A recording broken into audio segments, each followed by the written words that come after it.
Welcome to Samba Samba. Enjoy the video. Hey everyone! Before we dive into making your Ford Ranger's engine bay sparkle, safety is paramount. First, make absolutely sure your engine is completely cool to the touch.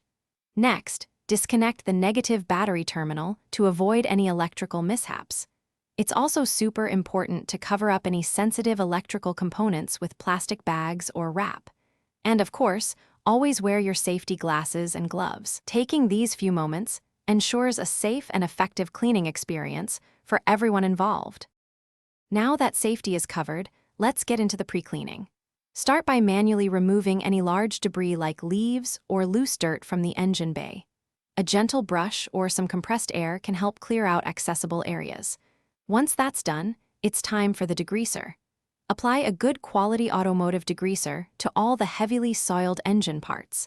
Let it sit for about 5 to 10 minutes, allowing it to break down the grime effectively, just as the product recommends. With the degreaser doing its work, it's time to rinse.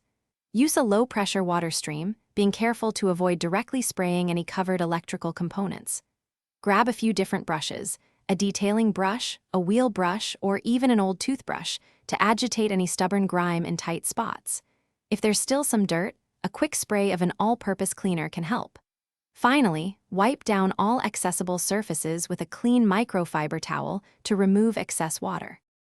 We're almost there. The next crucial step is drying. Let the engine bay air dry completely for at least 30 minutes.